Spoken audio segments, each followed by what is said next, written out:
All right, Nick, let's talk about Tampa Bay Buccaneers. As OTAs have started off, we finally get to see these young players hit the field with some of the veterans. We get to see how things are shaking out, who potentially can work their way into the starting lineups, whether it's offense, defense, or special teams. And there's one guy in particular for the Tampa Bay Buccaneers that has really started to show some strong promise and be able to potentially be an impact player for this team. Let's get in the article and we'll talk more about it on the other side.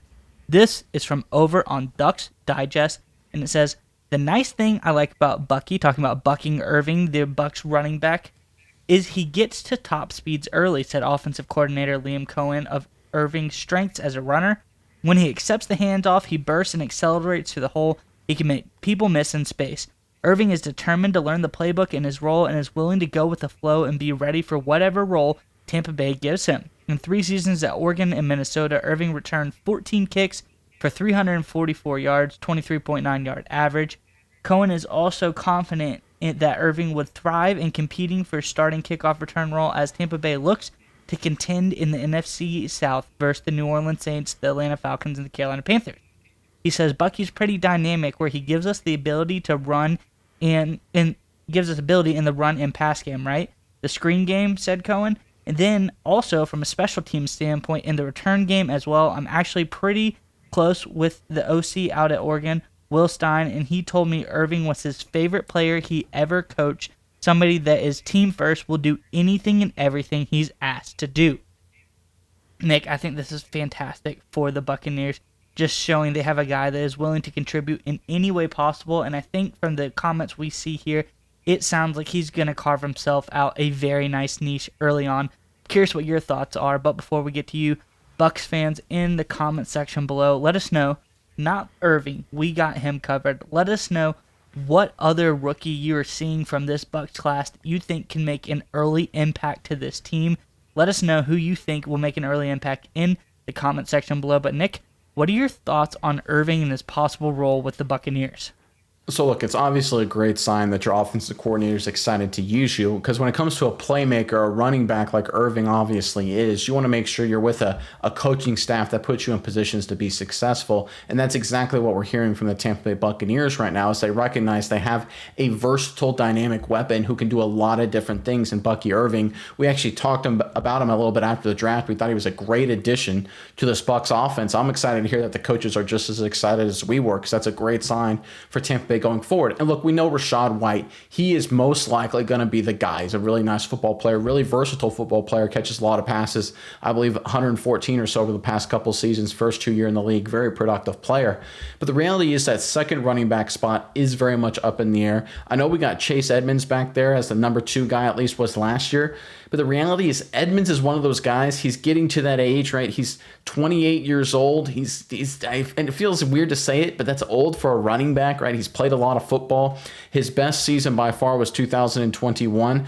Ever since then, he's productively gotten worse and worse and worse, both in terms of efficiency and overall production, both receiving and running the football. I mean, last season, he only caught 14 passes in 13 games for 81 yards. That's really not anything to write home about. He's not nearly as explosive or as athletic as a guy like Irving is. So I really think this is just an opportunity here for Irving to make a name for himself and be that second running back, be the pass-catching running back, be the change of pace guy to pair with a guy like White. And I think that's exactly what the Buccaneers need. Because look, here's the thing about Tampa Bay. I think we all kind of forget this. We talk about a bunch of teams this offseason, but the Buccaneers are returning their coach, their quarterback, their best player, their wide receiver, Mike Evans, who looks like a future Hall of Famer someday. And they're a team that won their division and won a playoff game last year. Right? We talk about teams that follow that same model. We look at like the Detroit Lions, and everyone's like, the Lions are going to win the Super Bowl. They're fantastic, right? People look at, Baltimore Ravens are going to be great, right? Things like that. No one's talking about the Tampa Bay Buccaneers. And now look, I get on paper, the Lions and Ravens are clearly better than the Buccaneers, the way if you just look at it on paper. But this is a team that's getting better. This was a young defense last year. Looking at Diaby and Kancey, for example, they're only going to get better. This is an offense that's going to get more explosive. I love the addition of Irving, right? I think this is an offensive line that's trending in the right direction. So we're talking about a team here that's just a little bit better than people are giving credit for. And they won 9 games last year, won their division, and won a playoff game. This is not a bad Buccaneers team. And the way this offseason is shaken out right now, it looks like I think they're still the favorite to win that division and maybe win a couple more playoff games, maybe make a serious run at it right now. And with a guy like Irving being one of those change of pace guys, as explosive and as dynamic as he can be, this offense only got better, right? And look, I know it's early, it's OTAs, everyone gets excited. That's why I always listen to what are the coaches saying, because the coaches don't care about, I mean, they care, but they aren't really too focused about how a certain player does during one OTA in May, right? They're kind of focused on the big picture. And right now we're hearing from the Buccaneers that they have big picture plans for Irving, and I think that makes a lot of sense. And Bucs fans, I think you guys should be really excited. Obviously, Mayfield's gotten better. Evans is still a star. Offensive line getting better. Defense young but getting better. Now you throw in a guy like Bucky Irving. I mean, this is a team that can make a lot of noise in 2024. Yeah, Nick, and I just want to touch on one last thing. I really think this sets the trend. It follows the trend of Oregon players in the NFL very nicely. Just saying, we know that Oregon is able to convert guys into elite level returners, talking about the special teams aspect.